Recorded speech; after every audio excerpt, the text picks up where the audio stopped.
Hello everybody, it's your homeless emo father here for the first ever Destry advice. So I used to make a show on my main channel that was called Real Ass Talk, where basically I would try to cover more serious topics and not just, poop jokes every second of the day. So I wanted to basically bring that back in a sense. So now that we have a personal channel to kind of make these type of videos where I'm not going to be jump cutting and editing every fucking second, and I can focus on that channel being bigger skits and then have more serious videos like this one on this channel. So basically I went on my Discord and asked you guys to send in any questions or advice that you might want to get my opinion on, and you guys did not disappoint. There was a lot of stuff for me to go through and look at, and I don't really know if that's really a good thing. I definitely want you guys to be healthy and happy, and I don't want everything to be miserable, so hopefully everyone's okay. That said, let's just jump into the first of these questions. Cass asked, tips on how to get a girlfriend. I'm single.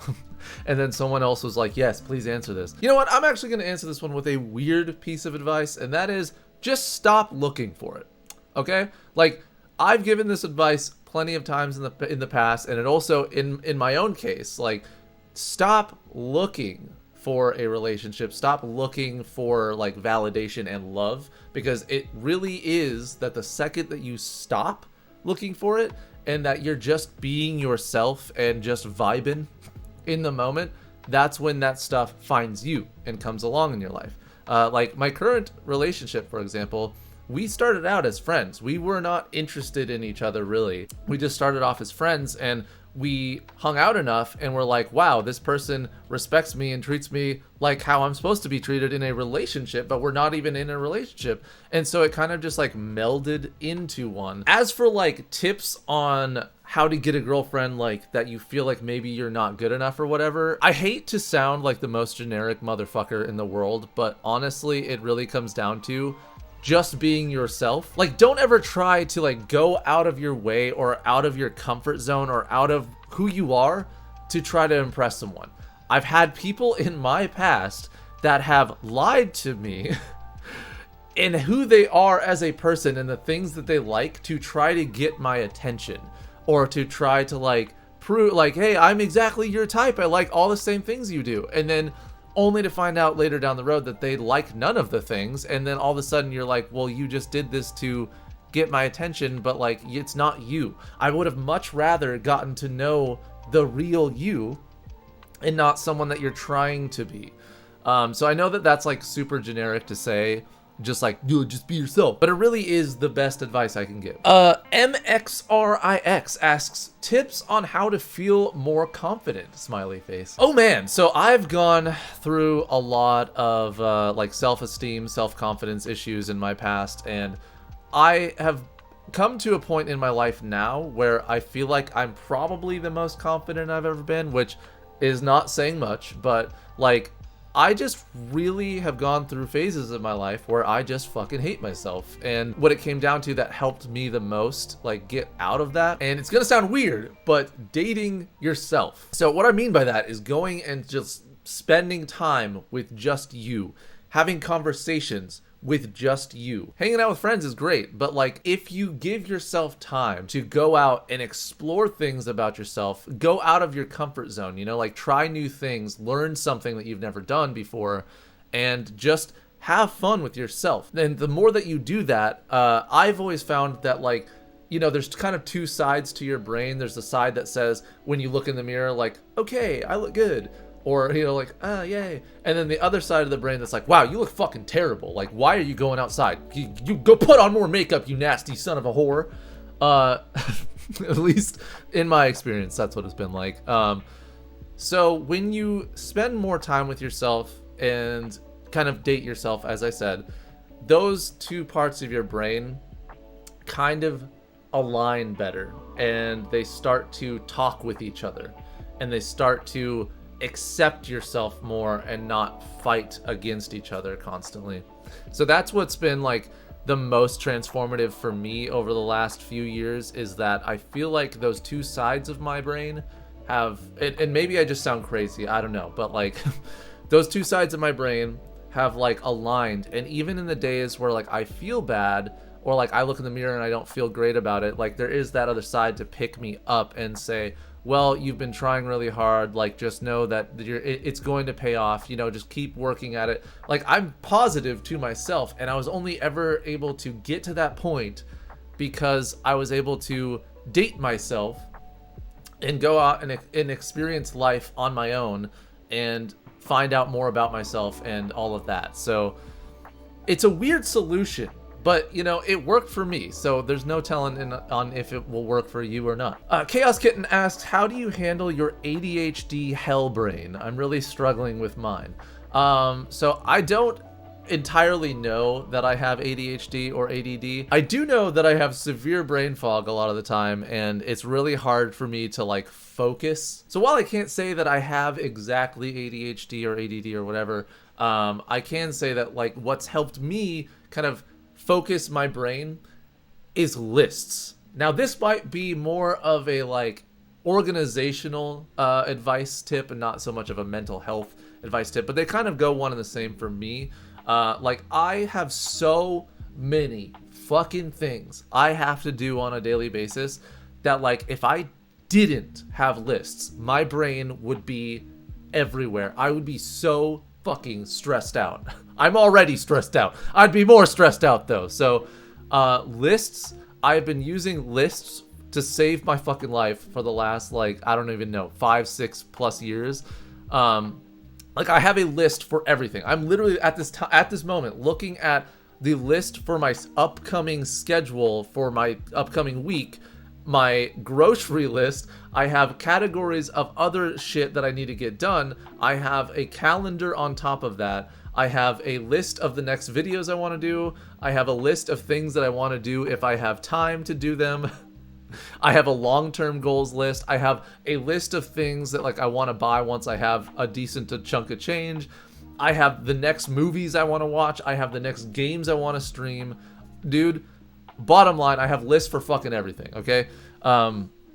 So this has really helped me because like in a time where I am feeling stressed out or whatever, I'll just go to my list and try to figure out like, is there something that my brain can be focusing on right now that I can kind of dump my focus into and then save all those other things for later and think about them at a later time. So that's what's really helped me. Hopefully that helps you also. I may not also be the best person to ask this question to because I'm the type of person where when I get like too overwhelmed, I kind of just give up. Like I don't like just straight up like give up. It's just like when I'm overwhelmed, instead of doing one of the things that my brain is overwhelmed with, I do none of the things. And I say, whatever, I'll just save all that shit for later. Like, I can't even tell you. Like, even today, I was supposed to go and film, like, a couple other videos, but I just woke up and I was like, I really don't want to do that. But here I am filming this. So, like, I still am feeling like I'm being productive and shit. It's just that, yeah, sometimes, some days, it's just really hard to get me to do anything. Cherie asks, when is the right time to consider medication? Therapy is beautiful and perfect, but sometimes it just doesn't feel like enough.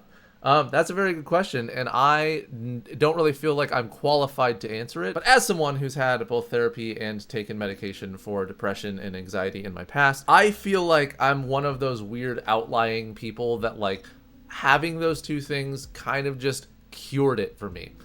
Like got rid of it. In fact, like I don't ever feel depressed as much as I did. And I think honestly, if I'm gonna be real with you here, I think honestly what it is that like when you're a teenager, everything is so much more emotionally fucking drastic than when like you're in your 20s. And you know, for me, I'm now in my 30s. Like I just feel like your emotions are fucking dialed to like 11 plus when you're in your teen years. So I don't know how old you are. I don't want to like make assumptions or anything like that. But for me, like I started taking medication and doing therapy when I was still in my teen years. So I definitely know, you know, how it was for me. And so like I was saying, for me, I took like they gave me some antidepressants. The first antidepressants that they gave me didn't really do anything. And my, I guess like my form of depression that I had is something called dysthymia, which is a form of depression where it's like you are never quite 100%. Like you cannot be 100% happy. You feel like you're capped at like 70. and there's this extra space that you know is there. You know you can achieve that happiness, but you can't achieve that happiness. You know what I'm talking about? Hopefully that makes sense. But yeah, I had that. And so they gave me some medication, didn't really do anything. I went back to like my therapist person. They're like, all right, well, let's try this one. They gave me another one. After a month of taking it, it just went away. I was like, oh, okay, cool. I guess I don't need to come back here. And so I don't know, like, again, I feel like maybe I'm not the right person to ask this about. But in my experience, yeah, I think it's just something that you have to talk about with your therapist and figure out what's best for you. Raven asks, tips on how to get over your ex you're still deeply in love with, especially when they still love you. I'm going through a crisis. He's still in my profile picture. Oh no, girl. Oh no, get him out of there. Well, I definitely have been there before, where I've been sort of like hung up over a girl. My friend Vic, who's probably in the house somewhere, she's probably laughing right now, thinking about the 2 years that I was still hung up over my ex. Yeah, so I definitely have been there. I think though, in my case, something that was really interesting was basically I was seeing this girl. I saw like a future and I was like, oh, we could be so freaking happy together. She's perfect for me. Oh, it's wonderful. Oh my goodness. And after we sort of stopped seeing each other, I still had those like romanticized version of that person in my head. You know, so like that was all I could dwell on, was like, oh man, I'm never going to find someone like that. And like, they're just so perfect for me and blah, blah, blah. And so in my case, a couple years later, we actually tried to see each other again. And after seeing them for like a month plus, I was like, huh, this isn't great. Because like you had built up a romanticized version of them in your head. So it's like almost like they couldn't have been as perfect as you had thought that they were. And I've also been in situations too where like I'll break something off, I'll super miss the person, and we'll get back together only for it to not work out. And that's not actually the first time that that's happened, where like, you know, things will end, I'll super miss the person, we end up getting back together and it doesn't work out. I feel like in my past, I'm definitely a person that just lets people roll over me. So like people would just come in and out of my life like willy-nilly, like, oh yeah, oh I just broke your heart, oh cool, I'll be back though, I'll be back in a couple fucking months. And I think something that one of those ex-girlfriends actually told me that is actually good advice is people will come into your life for a reason, a season, or a lifetime. And it's hard to determine which one of those a person is. But at the end of the day, sometimes you need to take into consideration yourself and your own well-being, and not sort of waiting around for someone to have mercy to give you a chance when your worth is determined by yourself. You determine your own worth. Like, don't wait around for no one. Like, are you kidding me? Says the guy who's waited around for people, but I'm telling you now, don't do it. What I'm saying is that it's okay to be selfish, because you are you, right? You are you right there. You are watching this. You are you. And as you, no one else is going to be you. So you have to take care of you, right? And so you being you, sometimes you got to be selfish and just draw a line in the sand, know where your worth is, say, absolutely not. I'm not waiting around for that shit. I don't even know if that was what is going on in your life. You just said how to get over an ex. Okay. Sorry, I kind of just went off on a tangent. As far as like getting over your ex, I feel like that for me has always been variable depending on like how long I've been with that person, how much of an impact they've had in my life, all that kind of stuff. And I think like even in the worst case scenarios where like I dated someone and they were just totally shitty for me and like it just ended horribly, all that stuff, I still look back on like memories I've shared and think fondly of certain memories, you know what I mean? Because I think in order to move forward, you have to come to terms with the past being the past and ending and not moving forward with maybe a person that you thought would be moving forward with. So it's one of those things where you kind of just have to cherish the memories that you had with them, but don't dwell on it. I don't know, hopefully that helps. Amesburg asks, advice on how to cut ties with toxic people when you live with them and you can't afford to move yet. Hoping to move in a few months, but the line was crossed last night after months of stealing, lying, and them not paying bills. When I give them money, putting me in debt, when their dog tried attacking my 1-year-old. What the fuck is going on? Jesus. Okay, well that's a lot to unpack. So I'm just gonna say advice on how to cut ties with toxic people.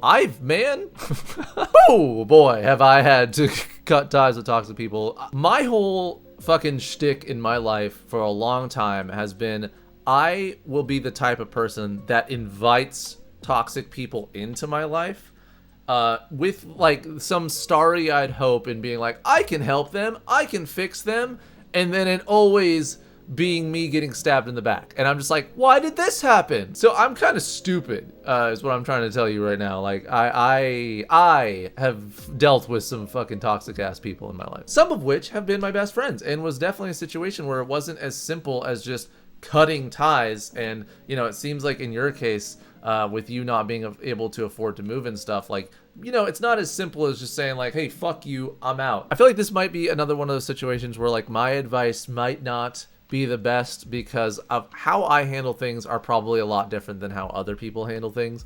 And so for me, for example, I've had plenty of toxic people in my life before that have done me just the worst thing you can imagine, just the worst things. And in my experience, I have never tried to retaliate against them. I've never tried to give them the same treatment that they gave me, because like I don't have room in my fucking heart or in my head to harbor hatred towards anyone. I just, look, life's too goddamn short. I don't want to even think about people, okay? Like, the people that fucking did me wrong in my past, like, I don't even want to think about them. And so, the best thing you could fucking do is just forgive and forget. And that's like a really hard thing to just kind of say, like, oh yeah, just forgive people for doing the literal worst thing that you can imagine that they've done to you. But it's not for them. You're not forgiving someone for them. You're forgiving for you, so that you can move on and have a happy life. Because honestly, the best thing you can do against the people that have ever wronged you is to just live on happier than they're fucking ever gonna be. You know what I mean? Don't try to retaliate. Don't be mean back to them. Just literally forget them. Just stop even thinking about them, you know? Because then they're gonna be like, wait a second, why aren't you thinking about me? Aren't I a huge important part of your life? And you just sitting there going, no, bitch. Absolutely the fuck not. I'm way cooler than you. I'm gonna be happy without you. And they just hate it, okay?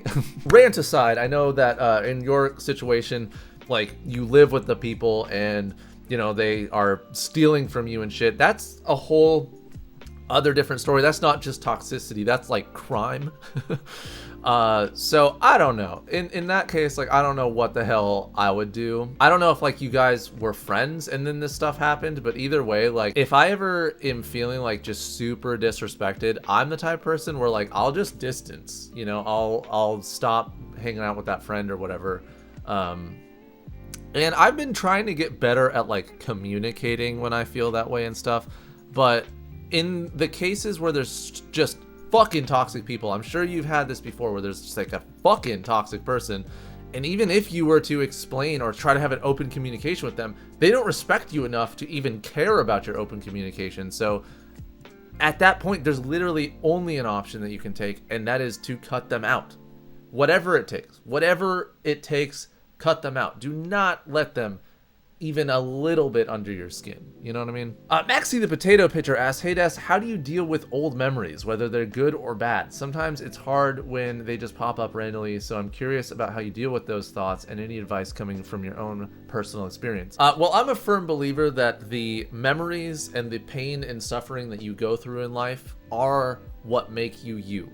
You cannot be you without having gone through those things. And so they're a part of you. And so I almost don't try to like shun away from those memories. Like, even the worst memories that I'll have, I will look at them as, yeah, those are terrible, but look at where I am now because of them, you know, or in spite of them even. Like if we're talking about people, it's one of those like, yeah, I might have had a terrible person in my past that has done me wrong, or yeah, I might have had a terrible memory of this thing happening, but at least look at where I'm at now. I was able to take something wretched that would have broken someone and turn it into me being who I am today. I don't know if that was like good advice or anything, but that's just how I feel about it. Chaos Kitten again asks, how do you deal with closure that ended up being toxic and the person thought it meant free chance to be friends or manipulate themselves back into the person's life? I think honestly, it's just about like being firm with it. Like they've already been out of your life, right? Like that's why you need closure with them.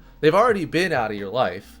So it's just about like staying as fucking steadfastly firm as you can and just being a dick, kind of. Because, like, again, with the whole you being you and no one else is going to be looking out for you other than you, a lot of yous there. But, like, you kind of just have to be a dick in life sometimes. I'm sorry, but you just have to. Like, is there a better way I can word that? I don't think so. Because I also think, like, the thing with closure is closure a lot of the time is for both people, right? For both people to get something mutually satisfactory out of closure. Like, closing the books, right? But maybe one person's things that they want to get out of it is not closure. Maybe that's just you. And so, you know, their whole thing was to try to get in and to manipulate you again. Your whole thing is to get closure. You have to lay down that law. And that closure, that's for you. It is for you to determine if you got closure or not, right? It's not for them. They don't get to decide if you got closure out of something. So I guess take what you got out of the experience of talking with this person for potentially the last time. Have that empower you, and then just be a dick. Say, no, I'm done with you. STFU. It's been great. Maybe it hasn't. Whatever. Shake hands. Goodbye. I don't want you to talk to you anymore.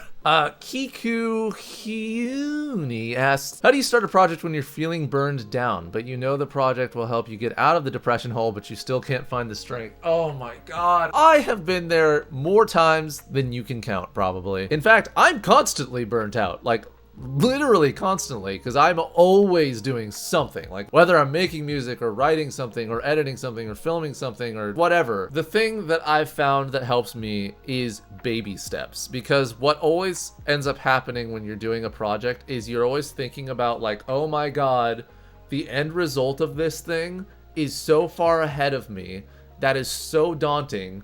You know, how am I ever going to get there? Why am I even trying? And obviously that's like the wrong way to think about something, because like the journey is part of the fun of anything that you're doing in life.